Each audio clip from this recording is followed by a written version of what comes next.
নবীর সাহাবীদেরকে যারা ভালোবাসবে, রাসূলুল্লাহকে যারা ভালোবাসবে, মহব্বত করবে এবং বিনা শর্তে কোন প্রকারের ইফ বাদ ছাড়া যারা রাসূলুল্লাহর শান মেনে নিবে, সাহাবায়ে কেরামকে যারা মেনে নিবে, এরা হলো আহলে হক।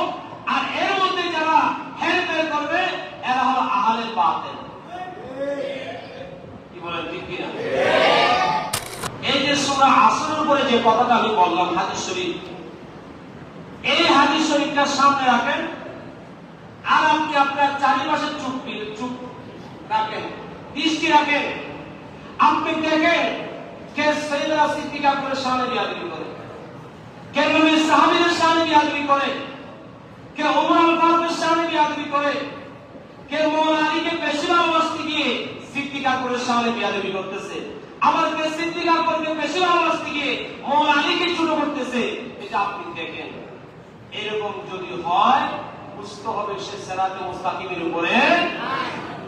আলহামদুলিল্লাহ, আমরা আহলে সুন্নাত ওয়াল জামাত যারা, আমি বলেছিলাম হাবলুল্লাহর একটা ব্যাখ্যা হলো জামাআত, আর কুরআন এটা হলো থিওরিক্যাল, এটার প্র্যাকটিক্যাল হলো আমার নবীর সুন্নাহ।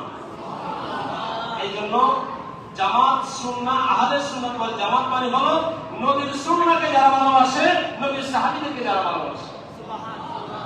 এখন আমার শেষ কথা, নবীর সাহাবীদেরকে যারা ভালোবাসবে, রাসূলুল্লাহকে যারা ভালোবাসবে, মহব্বত করবে এবং বিনা শর্তে কোন প্রকারের ইফ বাদ ছাড়া যারা রাসূলুল্লাহর শান মেনে নিবে, সাহাবায়ে কেরামকে যারা মেনে নিবে, এরা হলো আহলে হক। আর এর মধ্যে যারা হেরফের করবে এরা হলো আহলে বাতিল।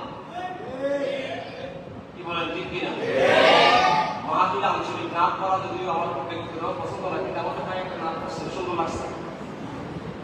সেখানে একটা কথা বলছে, বলে মিলাদ করবো, কিয়াম করবো, জুলুসে যাবো, বাতিলেরা কি বলেছে কানে নিব। মাহফিলে আঞ্চলিক নাম এখন পরিবেশে করবেন, কিন্তু কথাটা কিন্তু চমৎকার হয়েছে। চট্টগ্রামের মানুষ মিলে আঞ্চলিক ভাষা বলছে আর কি। আপনারা রাগ করিয়ে নেবেন, হ্যাঁ রাগ করা যাবে না, এটা আমি বললাম। আমি শেষ কথা যে বাতিল ফেরকা বোঝার জন্য কিছু লাগবে না, বাতিল ফেরকার নাম মুখে নিতে হবে না, সে কে এটা পরিচয় তুলে আনতে হবে না। দেখবেন যা আল হক ওয়া যাহাকাল বাতিল, যখন মক্কা বিজয় হয়ে গেল, যখন 360টা মূর্তি আমার রাসূল আস্তে আস্তে একটা একটা করে সবগুলো বের করে দিলেন, খানে কাবা যখন পবিত্র হয়ে গেল, তখন আমার নবী বললেন সত্য এসেছে, মিথ্যা দূরীভূত হয়ে গিয়েছে।